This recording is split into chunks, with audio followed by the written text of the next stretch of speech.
A graça e a paz de Cristo Jesus, salve divina, meus amados irmãos e irmãs. Como vocês estão? Espero que todos estejam bem. Saudade de todos vocês. Daremos início à nossa EBD e hoje trataremos do assunto o discípulo e a impureza. Fechemos os nossos olhos, vamos orar. Senhor, graças te damos, porque o Senhor tem provido todas as coisas em nossas vidas. O alimento espiritual, o alimento físico não nos tem faltado. Que nessa ministração o Teu Espírito Santo possa falar, porque Ele tem liberdade. Que não sejamos nós a falar, mas que seja somente o Teu Espírito a ministrar. Oramos assim, em nome de Jesus. Amém.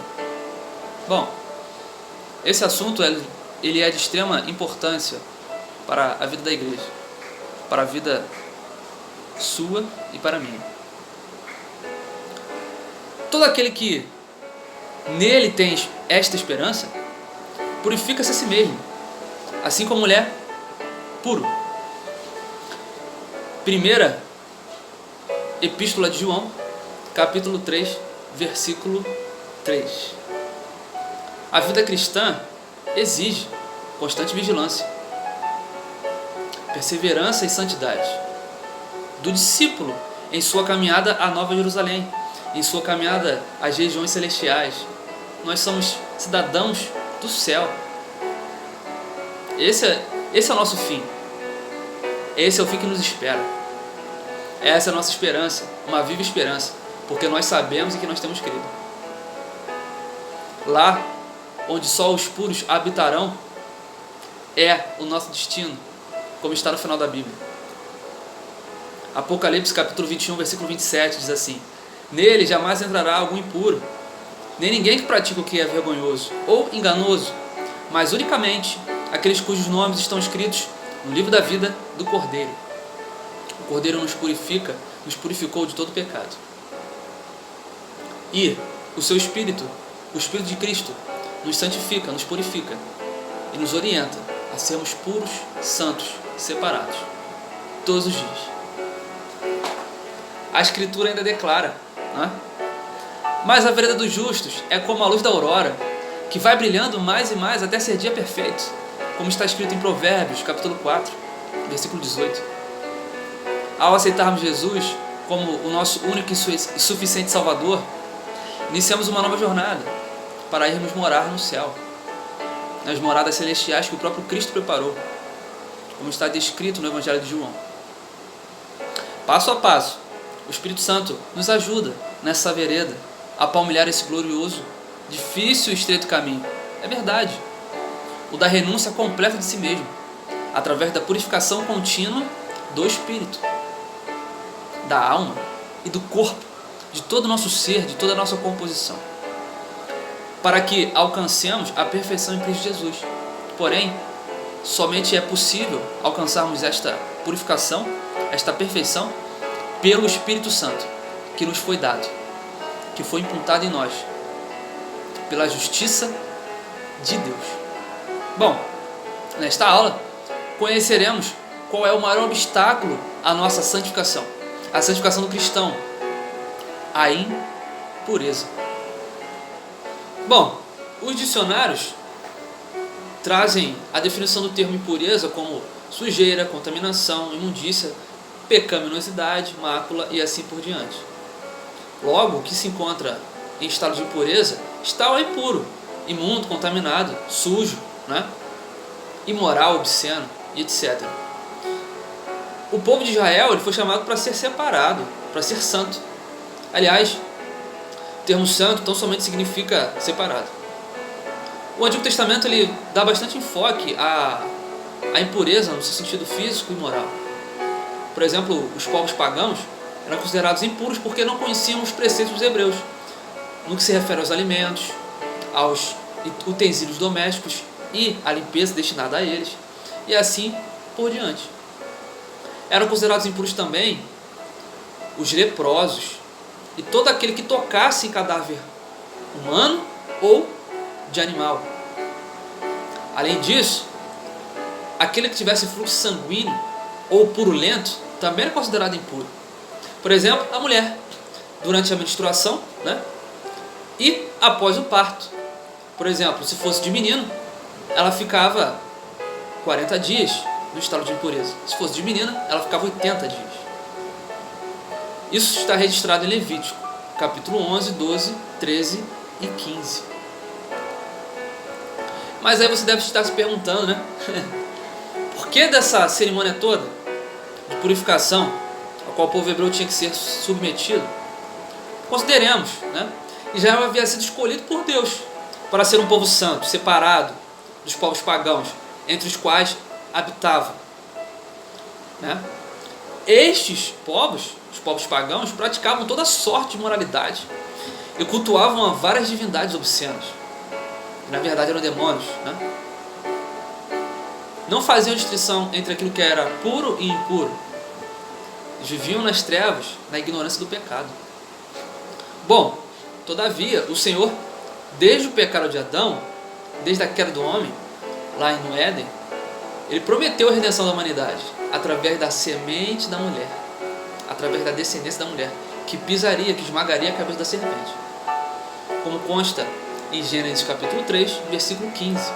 Está escrito assim: porém inimizade entre você e a mulher, entre a sua descendência e o descendente dela.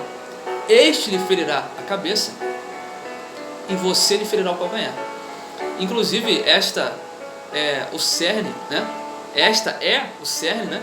Na verdade, da escatologia bíblica, que é Cristo, que é aquele que fere, que pisa, que esmaga a serpente. E a serpente é aquela que morde, que fere o calcanhar de Cristo.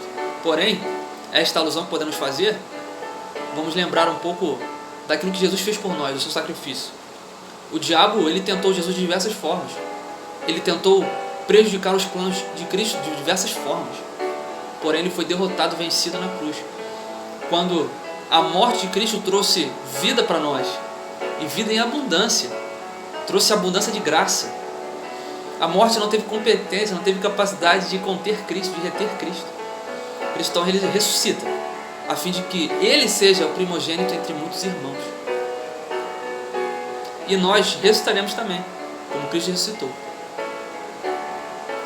Bom, a igreja, né, que somos nós, ela deve ser pura, deve ser imaculada.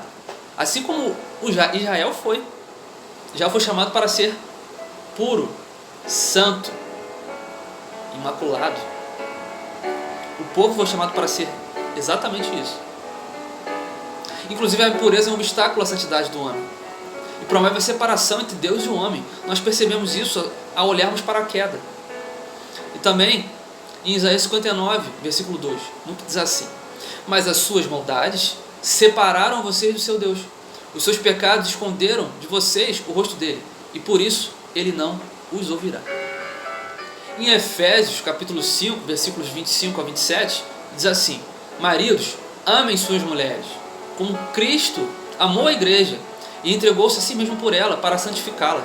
Ou seja, a missão de Cristo era tão somente santificar a igreja, tendo-a purificado pelo lavar da água mediante a palavra, e apresentá-la a si mesmo como igreja gloriosa, sem mancha, sem ruga ou coisa semelhante, mas santa e inculpável.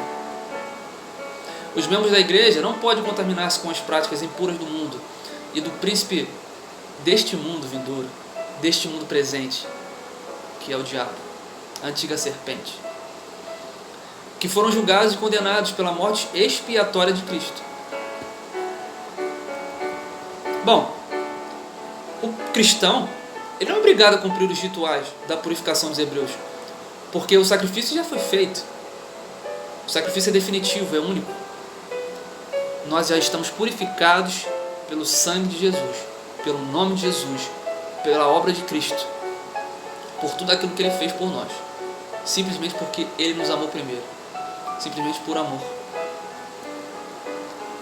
E se, porém, andarmos na luz como Ele está na luz, se andarmos na luz como na luz Ele está, temos comunhão uns com os outros, e o seu sangue de Jesus, o sangue de Cristo, Ele é poderoso, Ele é suficiente para nos purificar de todo o pecado.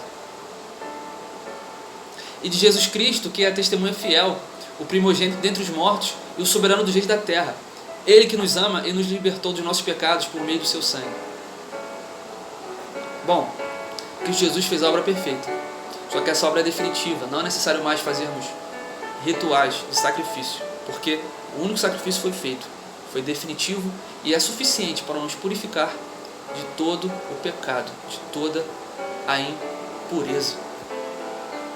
Em Efésios capítulo 2 nos diz assim: para mostrar nas eras que hão de vir a incomparável riqueza de sua graça, demonstrada em sua bondade para conosco em Cristo Jesus. Pois vocês são salvos pela graça, por meio da fé. Isto não vem de vocês, é dom de Deus, não por obras para ninguém se glorie. Tudo é mérito de Cristo. Se somos puros, é pelo mérito de Cristo, é pela capacidade do Espírito Santo. Cumpre-nos o quê? Cumpre-nos andarmos em santidade, apartados de toda forma de impureza, pois somos a igreja de Cristo, comprada com seu precioso sangue. Foi pago um alto preço para que nós fôssemos chamados de irmãos, de amigos de Deus. Não podemos entregar nosso corpo à prostituição, à impureza, a tudo aquilo que não glorifica a Deus, pois somos templo do Espírito Santo. Somos casa do seu Espírito. Ou vocês não sabem que os seus corpos são membros de Cristo? Tomarei eu os membros de Cristo e os unirei a uma prostituta? De modo nenhum. 1 Coríntios, capítulo 6, versículo 15. E por aqui encerramos a primeira parte do nosso estudo.